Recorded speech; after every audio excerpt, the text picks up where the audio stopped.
Selamat pagi, berjumpa kembali bersama saya Wong Ganteng Sandro Jabrik. Mohon tidak menyebutkan nama dan identitas dalam percakapan ini, karena percakapan ini saya naikkan dalam konten. Sampean nggak ada WA atau mbak? Ada. Kok nggak pakai WA? Gimana? Oh, oke. Saya lewat WA aja ya Mas ya. Oke, siap. Yuk.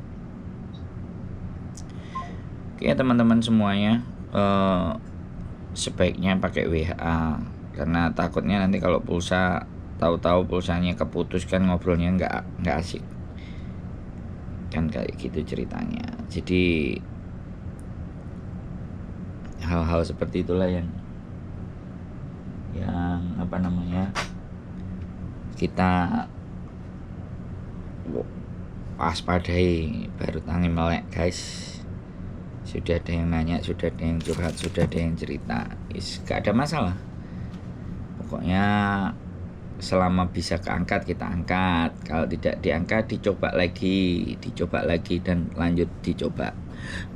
Karena terkadang kita juga lagi beol, kita lagi di luar, suara tidak kondusif untuk mendengarkan. Jadi sekali lagi, apabila belum terangkat mohon dimaafkan, dicoba terus lagi, jangan sampai patah semangat. Dan sekali lagi, saya sudah mulai senang ketika yang cerita itu orang yang baru akan mau menghadapi persoalan, bukan yang sudah terkena persoalan. Biasanya kan orang nanya itu sudah diambang persoalan itu sudah terjadi. Nah, kalau persoalan itu belum terjadi dan kita mempersiapkan kira-kira seperti apa yang akan terjadinya, bagaimana semuanya, maka itu akan jauh lebih enak. Mbaknya ditungguin telepon kok enggak masuk-masuk. Untuk mumet iki kalian mbaknya. Jadi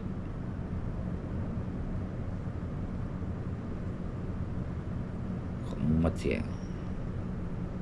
Jadi mumpung ada waktu ini undang diangkat WA nih.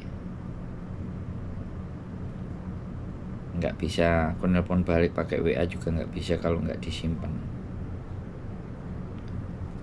Jadi seperti itulah ya teman-teman.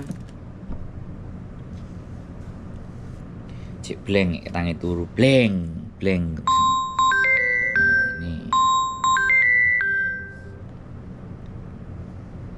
Oke. Bagaimana Mbak E? Selamat pagi. Selamat malam. Selamat pagi. Gimana? Selamat pagi. Iya. Begini Mas, saya tuh lagi ada masalah. Sebenarnya udah lama sih saya cari nomor Masnya, cuman baru ketemu nih di YouTube. Begini, saya tuh kan kerja di majikan ini 2 kontrak. Nah, ketika kontrak pertama selesai, saya kan nggak pulang ke Indonesia karena corona waktu itu.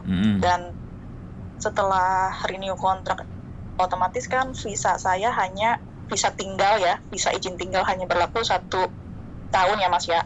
Nah ketika itu saya ada masalah dan paspor saya itu digadaikan. Jadi sampai sekarang overstay, tapi masih kerja di rumah majikan begitu. Nah saya bulan depan itu finish kontrak tanggal 10 bulan 12. Terus? Sedangkan paspor saya masih di rentenir. Rencana saya begini Mas, karena saya kan butuh uang dulu untuk menebus paspor tersebut. Jadi saya tunggu gajian bulan depan, itu gaji terakhir saya ambil untuk tebus paspor saya. Dan yang saya bingung itu Mas, kan saya first stay itu Mas. Jadi bagaimana kalau saya mau pulang Indonesia sedangkan saya udah overstay 1 tahun gitu. Berarti udah selesai ya artinya. Jadi gampang kalau sampean mau pulang ke Indonesia, berarti wis fix ya mau pulang. Kalau sampean mau pulang karena sampean sudah overstay loh. Overstay nanti balik lagi susah. Apa nggak dibablasin selama majikan masih mau? Iya. Majikan saya karena nggak mau ngasih long service, jadi dia ambil pembantu baru, Mas. Oh ya sebenarnya sampean nggak harus Iya, long service kan nggak apa-apa, yang penting kerja. Tapi sampean minta long service. enggak. Tapi nenek udah ambil pembantu baru dan bulan 1 datang gitu. Jadi Yakin, saya juga yakin, bisa maksa. yakin sampean Yakin sudah dong. mau pulang ya? Emang kalau nggak pulang, saya sebenarnya masih pengen kerja tuh, Mas. Cuman yang jadi kendala ini kan saya overstay, jadi saya harus beresin dulu masalah saya ini tuh, Mas. Saya sebenarnya nggak mau pulang, pengen Loh, ganti majikan. Cuma beresin kendalanya kan sebentar, beresin persoalan kan kalau sudah pegang duit ya sudah, paspor kan bisa ditebus. paspor udah ditebus, tapi kan visa saya kan overstay, Mas, ya, Oh, 1 tahun enggak, ini. sekarang artinya paspor sudah tertebus kan? Belum, nanti bulan depan saya ambil gitu di rentenir. Nah, ya Jadi ini nggak ada waktu. oke, bukan nggak ada waktu. Kan sampean sudah ngomong overstay kan, artinya tapi overstay-nya yang satu kan ada di majikan, nah nanti overstay di luar. Nah, apakah sampean benar-benar mau pulang? Karena kalau mau pulang, sampean mau balik lagi itu akan susah gitu loh, berat. Apa sekalian nggak dikumpulin total bagaimana, baru setelah itu sampean pulang gitu loh. Apakah seperti itu? Tapi kalau sampean overstay, kemudian sampean pegang paspor, terus sampean juga mau pulang, itu sebenarnya sederhana sekali. Sampean tinggal ke Madau, laporan, aku overstay, aku mau pulang. Nanti jadwal berikutnya sampean datang pakai jaket, sarapan yang benar, dia mau interview. Kenapa overstay bla bla bla bla bla bla. Udah selesai, habis itu nunggu sidang selesai ya pulang. Kan cuman kayak gitu prosedurnya kalau mau pulang. Kan karena sampean menyerahkan diri itu hal yang baik daripada ketangkap. Kan kayak gitu. Tapi apakah memang benar-benar bahwa sampean sudah mau meninggalkan Hong Kong, udah selesai gitu loh. Kalau udah selesai meninggalkan Hong Kong ya nggak apa-apa. Kalau misalnya masih mau mengadu nasib, Makau masih bisa ibaratnya. Tapi kan sampean mesti pulang Indonesia dulu, karena posisi overstay itu pasti dipulangkan atau pulang sendiri, tiketnya pasti Indonesia. Nggak bisa keluar ke Makau, kan seperti itu ceritanya. Jadi sampean pikirkan, kalau misalnya memang mau pulang, ya laporan ke imigrasi Madau. Di Madau itu Kowloon City apa Kowloon Bay, imigrasi Kowloon Bay. Sampean di sana lapor, diproses bla bla bla bla bla.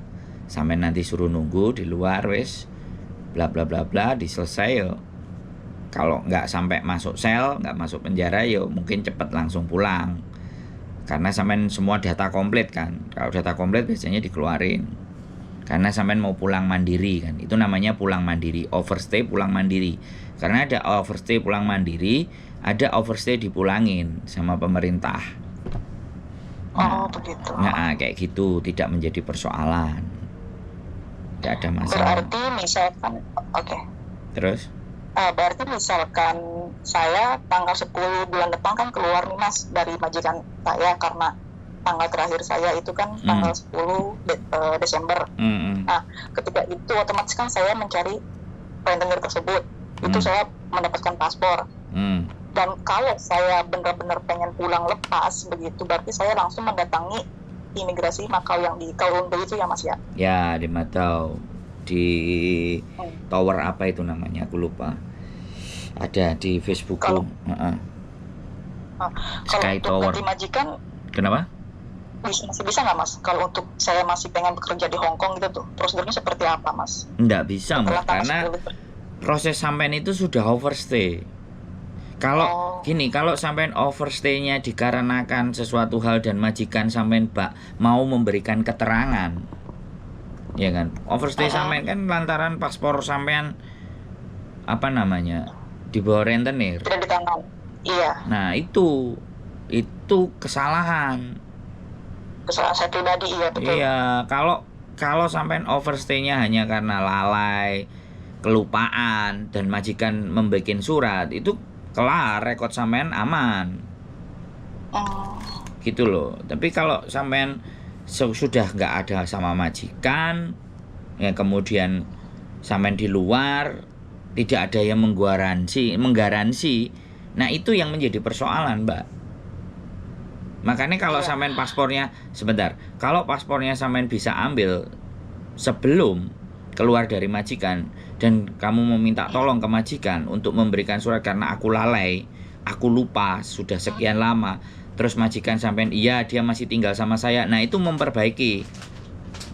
Oh, oke. Makanya yang bisa nolong itu majikan sampean. Kamu boleh nggak kasih aku uang servis, nggak apa-apa, aku keluar nggak apa-apa, tapi bantu aku ini ya, untuk surat aku mau ke imigrasi, aku sudah overstay sekian, kamu kasih surat overstayku disebabkan karena apa, bla bla bla bla bla bla bla bla bla bla, kelalaianku karena gini dan majikan mengiyakan.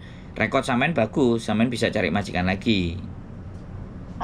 Iya. Jadi yang bisa bantu sampean itu majikan, karena sampean selama overstay itu kan kerja sama dia.